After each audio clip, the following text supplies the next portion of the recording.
تاسو به کتلی وو دې حکومت په دې تیر ګورنمنټ کې اعلان کړی وو ویل موږ به ملایانو ته اعزازیه ورکوو 10,000 روپۍ ماهانه اگر چې ور یې نه کړي پکې وه یوه طبقه دغسې هم پکې وه دې وخت کې وه چې د توحید او سنت د اشاعت په نوم یې چغې والې هر حکمران ته ضرورت وي دغه طاغوتي ملایانو چې کله ورته خوبونه ګوري د لښتو نه اړوي کله یو شی کوي کله بل شی کوي دا امت ټول عمر دغه خلکو کله د توحید او سنت په نوم باندې مخکې به معتزله ویله ورته اوس د توحید او سنت د اشاعت نامې ږدي په ځان باندې دیو ته م ولاړو ویل موږ دغه 10,000 غواړو خو ور یې نه کړي هغوی ته هم پته وه چې د دیو دې معاشره کې حیثیت نشته الله تعالی دې موږ د دغه طاغوتي ملایانو نه وساتي امین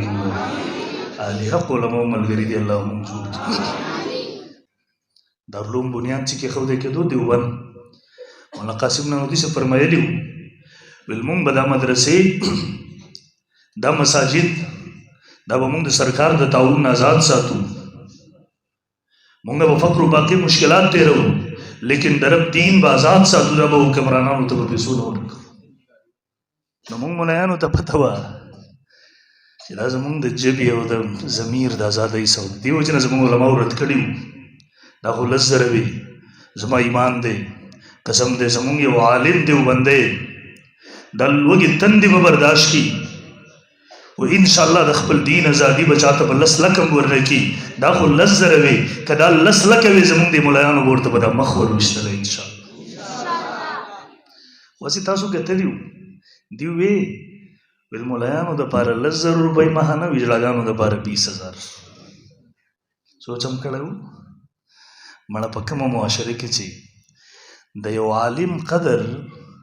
د اجړان هم کمزوری شي بیا په دغه معاشره کې موږ تمه لرو چې موږ ته به رب ښه ورځ راوښي کله نشي کېدی محترم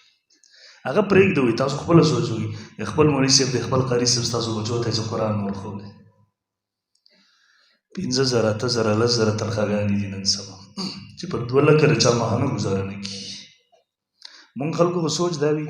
مونږ وایو مړه دې ملایانو ته پکې خدای برکت اچوي یقین مو که دا مونږ ځان ته دوکه ورکوو بلکې ځان ته یې نه ورکوو نعوذ بالله خدای ته یې ورکوو زموږ علاقه کې ډېر مخکې یو کس و ما ته وایي تاسو ملایانو ته به د 50,000 کې خدای برکت اچوي ما ورته ویل چې صاحب خوښه دې نه ده راځه جومات ته ما سره یو عالم غوندې ژوند را سره تم تېرول 10,000 به زه رژم نه در کوم ماهانه ډېر یې وس شو یې ولګو ما ورته عجیبه خبره ده ما له 50,000 کې برکت منې ځان له 10,000 کې ورته نه تېر